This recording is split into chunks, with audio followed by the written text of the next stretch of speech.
الحمد للہ رب العالمین والصلاة والسلام علی سید الانبیاء والمرسلین اما بعد فاعوذ باللہ من الشیطان الرجیم بسم اللہ الرحمن الرحیم یا ایہا الذین آمنوا توبوا الی اللہ توبۃ نصوحا صدق اللہ العظیم۔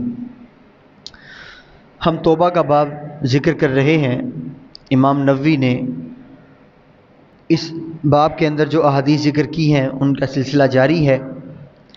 آج کی جو حدیث مروی ہے سیدنا ابو سعید خدری رضی اللہ تعالیٰ عنہ، جن کا پورا نام ابو سعید سعد بن مالک بن سنان الخدری رضی اللہ تعالیٰ عنہ ہے، آپ سے مروی۔ آپ فرماتے ہیں ان النبی صلی اللہ علیہ وسلم قال، پیارے آقا صلی اللہ علیہ وسلم نے فرمایا، کان فی من قبلکم رجل قتل 99 نفسا،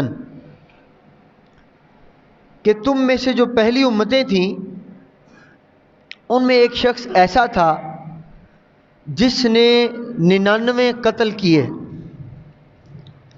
ایک کم 100 قتل کر ڈالے۔ فسأل عن اعلم اہل الارض فدل على راہب فاتاہ، جب وہ 99 قتل کر چکا نا تو اسے اچانک توبہ کا خیال آ گیا، توبہ کر لی جائے۔ جب توبہ کا خیال آیا، اب وہ تو ایک قاتل تھا، اسے کیا پتا توبہ کیسے قبول ہونی ہے، کہاں ہونی ہے، لیکن سن رکھا تھا اس نے کہ اللہ بڑا کریم ہے، ان اللہ لا یغفر ان یشرک بہ، یہ اللہ کا وصف ہے۔ تو اس نے لوگوں سے پوچھا کہ یار میں نے 99 قتل کر دی ہیں، تو مجھے کسی ایسے شخص کے بارے میں بتاؤ جو سب سے بڑا عالم ہو، اعلم اہل الارض، سب سے بڑا عالم۔ اس نے لوگوں سے پوچھا، فدل علی راہب، تو لوگوں نے، چونکہ یہ اسلام سے پہلے کی بات ہے، تو لوگوں نے اس کی رہنمائی کی ایک راہب کی طرف کہ جاؤ فلاں جگہ ایک راہب رہتا ہے۔ راہب بنی اسرائیل کے جو علماء ہوتے تھے ان کو راہب کہا جاتا تھا۔ فَأَتَاهُ فَقَالَ إِنَّهُ قَتَلَ 99 نَفْسًا فَهَلْ لَهُ مِن تَوْبَةٍ، وہ کہنے لگا راہب سے کہ جی میں نے 99 قتل کر دیے ہیں۔ کتنے قتل؟ 99، ایک کم 100 قتل میں کر چکا ہوں۔ فَهَلْ لَهُ مِن تَوْبَةٍ، تو کیا کوئی توبہ کی امید ہے اس کے لیے، کیا اس کی توبہ قبول ہو سکتی ہے؟ یعنی 99 قتل کر چکا ہوں تو کیا فَهَلْ لَهُ مِن تَوْبَةٍ، کیا اس کی توبہ قبول ہو سکتی؟ فَقَالَ لَا، راہب نے جب سنا 99 قتل کیے، ادھر تو ایک قتل معاف نہیں ہوتا۔ ابھی ہم آخر میں یہ قتل کا مسئلہ تھوڑا سا ڈسکس کریں گے، شریعت میں اس کا کیا حکم ہے، کیا اس کی اقسام ہے۔ یعنی یہاں تو ایک خون معاف نہیں ہے اور تم نے 99 کر دیے، فقال لا، تیری توبہ قبول نہیں ہو سکتی ہے۔ فقتلہ فکمل بہ 100، جب اس نے یہ سنا نا کہ توبہ تو قبول ہونی نہیں ہے، اس نے اس راہب کو بھی قتل کر ڈالا اور پورے 100 قتل کر دیے۔ یعنی وہ قاتل تھا، مجرم تھا، جاہل تھا، علم والا تو تھا نہیں، خوف خدا کہاں سے آتا؟ اس نے جب یہ سنا جب توبہ قبول ہی نہیں ہونی تو کیوں نہ 100 کا نمبر پورا کیا جائے، اس نے اس راہب کو بھی قتل کر ڈالا اور 100 قتل جو ہے اس نے اب کر چکا ہے۔ ثم سأل عن اعلم اہل الارض، جب 100 قتل کر چکا پھر اس نے پوچھا کہ یار کوئی ایسا شخص بتاؤ جو دنیا میں سب سے بڑا عالم ہو۔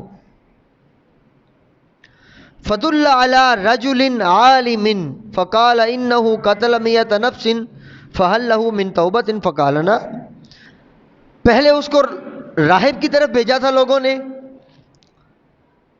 اب فدل علی عالم، یہ رسول اللہ صلی اللہ علیہ وسلم کے الفاظ ہیں، پہلے راہب اب عالم۔ اس کا مطلب ہے کہ ایک عالم کے اندر اور ایک راہب کے اندر اس دور میں فرق تو تھا، یہ بات چونکہ حدیث کے الفاظ ہیں، یہ بتانا اس لیے ضروری ہے کہ آج کے دور میں بھی عالم دین کے اندر اور کچھ نام نہاد جو اپنے آپ کو عالم تو کہتے ہیں لیکن علماء نہیں ہوتے ہیں، بس ان کو ہم کیا نام دے سکتے ہیں؟ اللہ ہم سب کو ہدایت دے۔ پہلے راہب کی طرف اس کو بھیجا، راہب نے کہا اپنی توبہ ہے ہی نہیں، اس نے اس کو بھی قتل کر ڈالا۔ اب اس کو رہنمائی کی گئی عالمن، ایک عالم دین کی طرف، جو بھی اس دور کا اس دین کا عالم دین تھا، اس کی طرف رہنمائی کی گئی۔ جب اس کی طرف رہنمائی کی گئی، اس نے کہا دیکھیں جی 100 قتل کر دیا میں نے، فہل لہ من توبۃ، تو کیا میری توبہ قبول ہو سکتی ہے؟ فقال نعم، اس نے کہا بالکل ہو سکتی ہے، کیوں نہیں ہو سکتی؟ وَمَن يَحُولُ بَيْنَهُ وَبَيْنَ التَّوْبَةِ، وہ عالم دین کہنے لگے کہ بھائی تمہارے درمیان اور توبہ کے درمیان کون حائل ہو سکتا ہے؟ بالکل توبہ قبول ہو سکتی ہے۔ اب وہ کہتے ہیں انطلق الی ارض کذا و کذا فإن بها اناسا يعبدون اللہ تعالی فاعبد اللہ معہم۔ اچھا اب ایسا کرو، یعنی وہ عالم دین نے اس کو کیا کہا کہ ایسا کرو، توبہ تو تمہاری قبول ہو سکتی ہے، ممکن ہے، فلاں جگہ پہ چلے جاؤ، وہاں پہ کچھ لوگ رہتے ہیں جو اللہ کی عبادت کرتے ہیں، کچھ لوگ رہتے ہیں جو اللہ کی، اب سوال یہ ہے عبادت تو عالم دین بھی اللہ کی کرتے تھے، کیا وہ عالم دین ایسی بن گئے تھے؟ اللہ کی عبادت کرتے تھے تبھی تو عالم دین بنے۔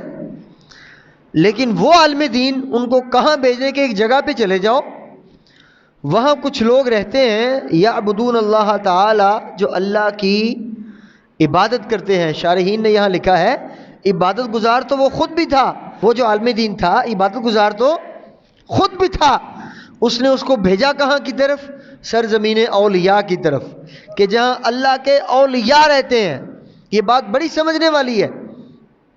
آج کے دور میں یہ اولیاء اللہ کے مزارات جو ہیں یہ باعث برکت ہیں، رحمت ہیں، ہمیں تو پتہ ہے، لیکن لوگ خواہ مخواہ کے اعتراضات اور باتیں جو بھی کرتے ہیں۔ بہرحال یہاں رسول اللہ صلی اللہ علیہ وسلم فرما رہے ہیں اپنی حدیث شریف کے اندر کہ عالم دین نے اس کو کہاں بھیجا؟ ان لوگوں کی طرف جو ہر وقت اللہ کی عبادت کرتے رہتے ہیں۔ شارحین نے لکھا ہے کہ وہ اللہ کی عبادت کرنے والے کون لوگ ہیں؟ اللہ کے نیک صالح بندے، اللہ کے اولیاء، اللہ کے مقربین۔ تو یہاں سے پتہ چلتا ہے کہ اولیاء اللہ کی بارگاہ میں جانا احادیث سے ثابت ہے، اس میں کوئی بڑا مسئلہ نہیں ہے، اللہ کے مقرب بندے ہیں۔ انسان توبہ، اچھا اب سوال یہ ہے مزے کی بات، توبہ کس نے قبول کرنی ہے؟ رب نے۔ توبہ کس نے قبول کرنی ہے؟ اللہ نے کرنی ہے۔ اب وہ عالم دین تھے، اس نے یہ کیوں نہیں کہا نہیں بھائی دیکھو اللہ نے توبہ قبول کرنی ہے، سجدے میں پڑ جاؤ، گناہ کو معافی مانگو، اللہ سے توبہ قبول کرو؟ نہیں، حالانکہ توبہ کرنی بندے نے ہے، قبول اللہ نے کرنی ہے، اور وہ اس کو کیا کہہ رہے ہیں بھی فلاں جگہ پہ چلے جاؤ، وہاں لوگ اللہ کی عبادت کرتے ہیں، تو عبادت تو ہر جگہ ہوتی ہے اللہ کی۔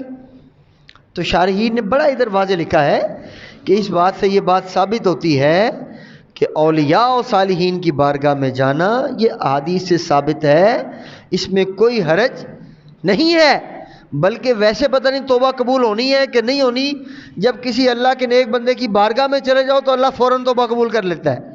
اس حدیث کی شرح میں انہوں نے لکھا ہے۔ بہرحال اچھا جی فاعبد اللہ معہم، وہ عالم دین فرمانے لگے کہ وہاں چلے جاؤ، وہ بھی اللہ کا ذکر کرتے ہیں، تم بھی جا کے اللہ کا ذکر شروع کر دو، اللہ کی عبادت شروع کر دو۔ یہاں شارحین نے لکھا ہے کہ جو سلاسل صوفیہ ہوتے ہیں، یہ جو وظائف کرتے ہیں، کوئی درود شریف کا وظیفہ کرتا ہے، کوئی سبحان اللہ کا وظیفہ کرتا ہے، کوئی اللہ کا ذکر کرتا ہے، یہ بھی حدیث سے ثابت ہے کہ اللہ کے اولیاء جو شیوخ ہوتے ہیں اپنے مریدین کو وظیفہ کرنے کے لیے سبق دیتے ہیں کہ آپ نے یہ وظیفہ کرنا ہے، آپ نے یہ وظیفہ کرنا ہے، یہ بھی ثابت ہے۔ اچھا جی آگے آپ فرماتے ہیں وَلَا تَرْجِعْ إِلَىٰ أَرْضِكَ فَإِنَّهَا أَرْضُ سُوءٍ، کہ ان نیک بندوں کی سرزمین پہ چلے جاؤ اور دوبارہ کبھی اپنی زمین پر واپس نہ آنا، کیونکہ یہ برائی والی زمین ہے۔ برائی کی زمین اس لیے ہے کہ وہاں تمہیں آج تک کسی نے قتل کرنے کا روکا ہی نہیں، سمجھایا ہی نہیں۔ اگر کوئی نیک بندہ ہوتا تو روکنا دیتا، تمہیں سمجھانا دیتا، تو کبھی اس زمین پر واپس نہ آنا۔ اب کیا ہے، اس نے ابھی توبہ کرنی ہے، کی نہیں ہے، ابھی تو وہ پوچھ رہا ہے کہ توبہ کرنی ہے کیسے کروں۔ بہرحال فانطلق حتی اذا نصف الطریق اتاہ الموت، اب وہ توبہ کرنے کے لیے چل پڑا۔ کس کی طرف؟ اس زمین کی طرف جہاں عالم دین نے اسے کہا تھا کہ فلاں زمین پہ چلے جاؤ، وہاں لوگ عبادت کرتے ہیں، تم بھی اللہ کی عبادت کرو، اللہ خیر کرے گا۔ فانطلق، وہ چل پڑا، حتی اذا نصف الطریق، ابھی وہ آدھے راستے میں ہی تھا، اتاہ الموت، اسے موت نے آ لیا، فوت ہو گیا۔ توبہ نہیں کی ابھی، نیت کر چکا ہے توبہ کرنے کی، توبہ ابھی کی نہیں ہے۔ یہ نیت کی برکت کیا ہے، اس کا فرق واضح رکھیں۔ فاختصمت فیہ ملائکۃ الرحمۃ و ملائکۃ العذاب، جیسی موت واقع ہوئی، اب یہاں ایک اور بڑا عقیدے والی سمجھ، بڑی مزے کی حدیث ہے، بڑے عقائد کو یہاں پہ رسول اللہ صلی اللہ علیہ وسلم نے واضح کیا ہے۔ فاختصمت فیہ ملائکۃ الرحمۃ و ملائکۃ العذاب، اسرائیل علیہ السلام نے جان تو نکال لی، اب جو روح ہے،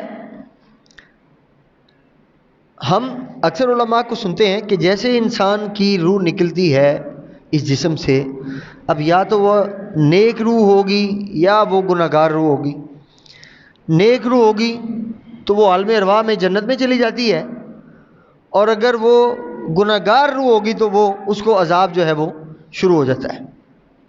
یہ اس حدیث سے ثابت ہے کہ اس کی روح کو لینے کے لیے جنت کے فرشتے بھی آ گئے، رحمت کے فرشتے، اور جو عذاب والے فرشتے تھے وہ بھی آ گئے۔ فاختصمت، جھگڑنا شروع ہو گئے۔ رحمت والے فرشتے کہیں جی اس کو ہم نے لے کے جانا ہے،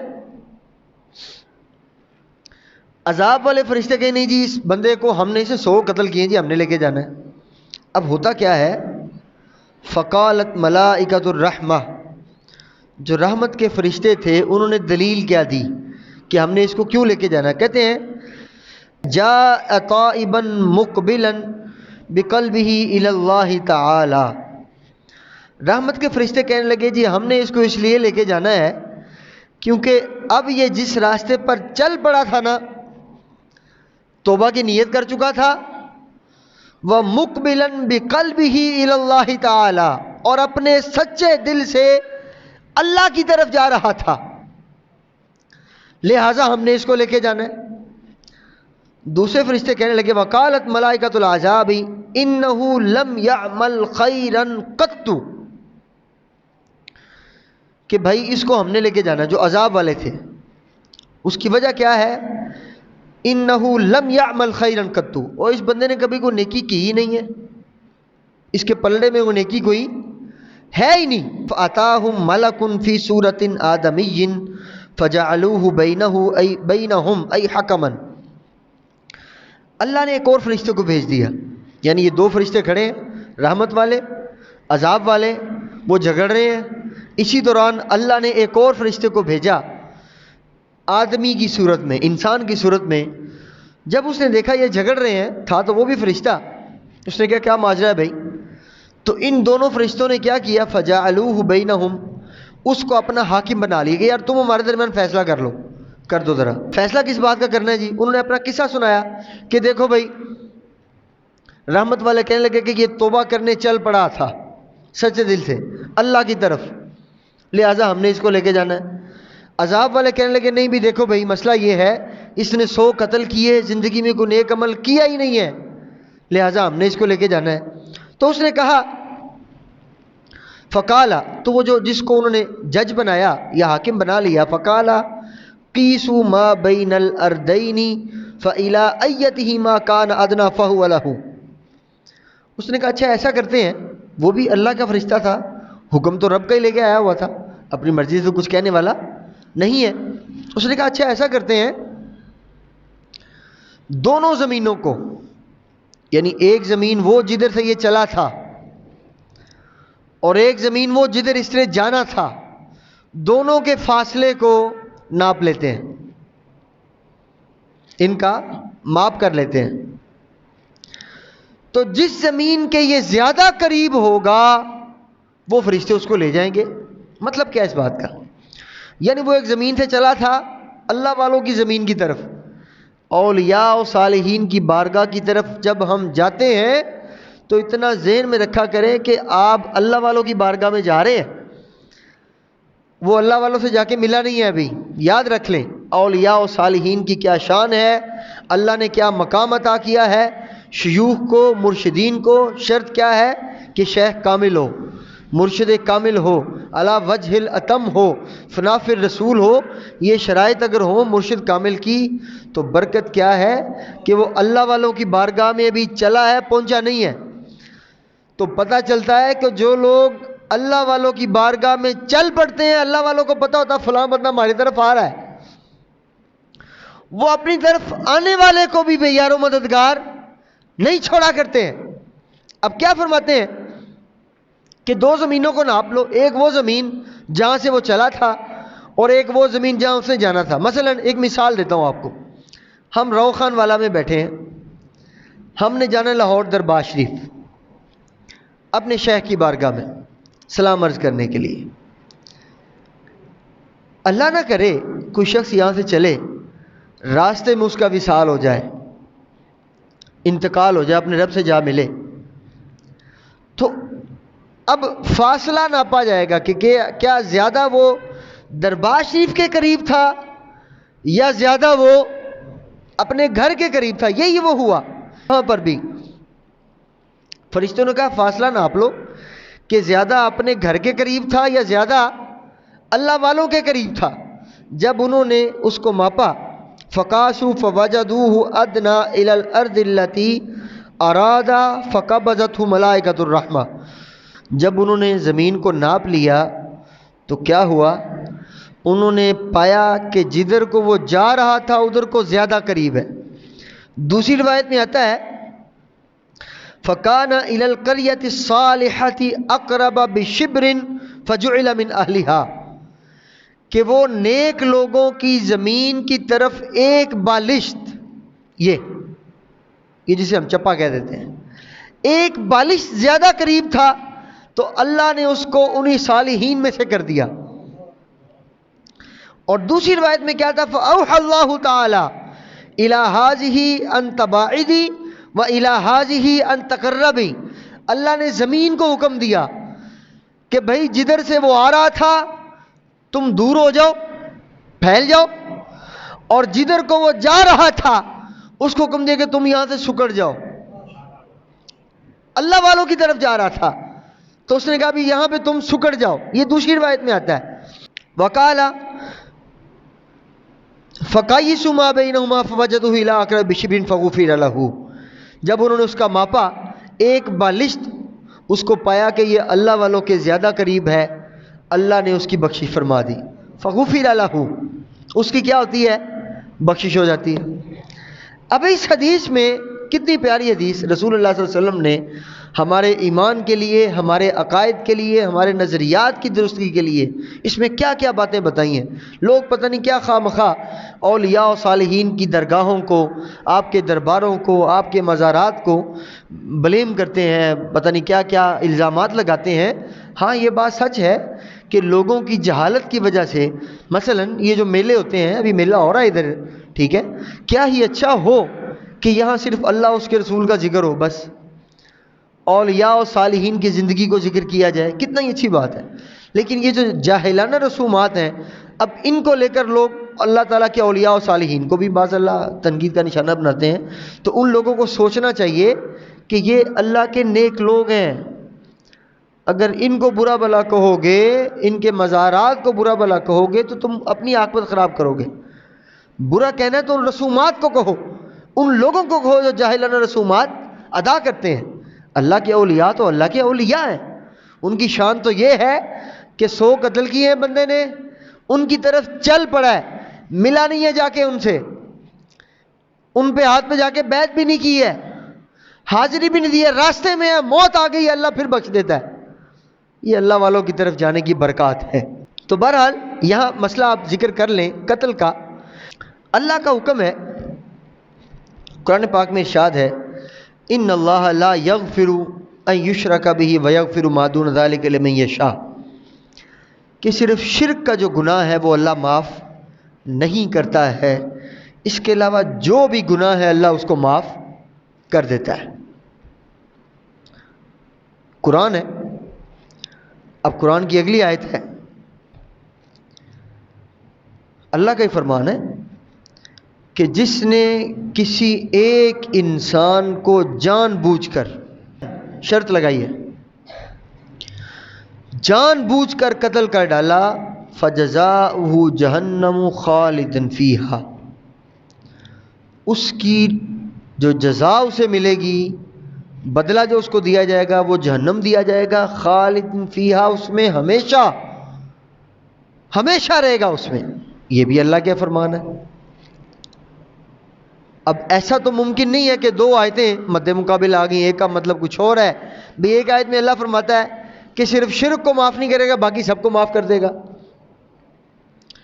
اور دوسری جگہ اللہ شاہ فرماتا ہے کہ جس نے جان بوجھ کے قتل کیا کسی انسان کو، اس کا ٹھکانہ جہنم ہے، اس میں ہمیشہ رہے گا، کبھی چھٹکارا نہیں پائے گا. تو ان آیات کی روشنی میں یہاں تھوڑے سے مسائل قتل کے. پھر ہم نے رمضان شریف میں جو درس حدیث ہوا تھا اس میں ہم نے یہ بھی ذکر کیا تھا کہ جو شخص کسی کو قتل کر دے اس کی توبہ تو ممکن ہی نہیں ہے. یہ بھی ہم نے ذکر کیا تھا اسی حدیث کے تناظر میں. اب مطلب کیا ہے ان تین باتوں کا؟ ایک جگہ شرک کے علاوہ سارے گناہ معاف ہو جاتے ہیں، ایک جگہ اللہ قتل کرنے والے کی سزا ہمیشہ کے لیے جہنم ہے، اور تیسرا ہم نے کہا تھا کہ قتل کرنے والے کی توبہ قبول ہو ہی نہیں سکتی. ان میں تطبیق کیسے کریں، کیسے سمجھ آئے گی؟ شارحین نے بڑا اچھا اس کی وضاحت لکھی ہے کہ بھئی شرک کے علاوہ سارے گناہ معاف ہو جاتے ہیں، یہ بات تو طے ہے. اب آگے قتل کی بات. قتل کی پھر اقسام لکھی ہیں فقہا نے: قتل عمد، قتل شبہ العمد، قتل خطا. قتل اقسام فقہا نے لکھی. قتل عمد یہ ہے کہ جان بوجھ کے ایک انسان معصوم ہے، معصوم عن الخطا ہے، اس نے کوئی گناہ بھی نہیں کیا، انسان اپنی خواہ مخواہ انانیت کے لیے، اپنے تکبر کے لیے، غرور کے لیے کسی کو قتل کر دے، یہ قتل عمد ہے، اور اس کی سزا جہنم ہے. اللہ نے فرمایا خالدن فیہا، وہ ہمیشہ اس میں رہے گا. اب یہاں فقہا نے لکھا ہے، دیکھیں ہوتا یہ ہے، ایک شخص نے قتل کیا، ثابت ہو گیا، اب اس کی صورت یہ ہے کہ ورثاء کے پاس چلا جائے. مقتول کے جو ورثاء ہیں اس کے پاس چلا گیا، اس نے یا تو معافی مانگ لی، دو صورتیں ہیں، یا تو ورثاء نے اس کو، تین صورتیں ہیں، یا تو ورثاء نے اس کو معاف کر دیا، دوسری صورت لین دین کر کے صلح کر لی، تیسری صورت معاف نہیں کیا. پہلی صورت میں کیا ہے؟ اگر معاف کر دیا تو اب وہ مقتول کے ورثاء کی نظر میں تو تائب ہو گیا، اللہ کی بارگاہ میں تو تائب ہو گیا، لیکن جو مقتول ہے اس کا وہ ابھی بھی گنہگار ہے. اس کا حساب علماء فرماتے ہیں قیامت کے دن پھر رب کرے گا اس کو کھڑا. کہاں بھی کیا کرنا بتاؤ، اس کو معاف کرنا ہے یا اس کو جہنم میں پھینک دیں. یعنی دنیا کی حد تک، دنیا میں رہتے ہوئے ہم یہ کہہ سکتے ہیں لو جی وہ سارے معاف کر دیا، لیکن ہم نے وہ پہلے بھی عرض کیا تھا آپ کو، ورثاء اگر معاف کر بھی دیں تو جن بچوں کا باپ سر سے اٹھ گیا ہے، کیا ورثاء کی معافی یا پیسہ یا جائیداد وہ بچوں کو باپ کا پیار دے دے گی؟ نہیں دے سکتی.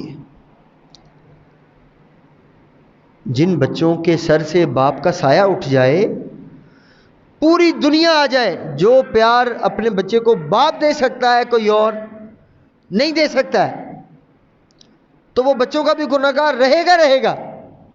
اس کا حساب پھر قیامت کو ہوگا.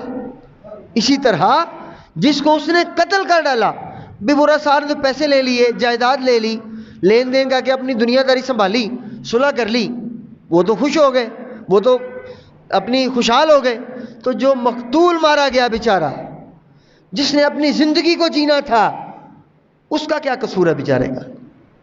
تو اس کا حساب پھر علماء فرماتے ہیں وہ قیامت کو ہوگا۔ یہ قتل عمد کی بات ہے۔ اگر قتل خطا ہو جائے، غلطی سے، نیت نہیں تھی، تو پھر اس میں دیت ہے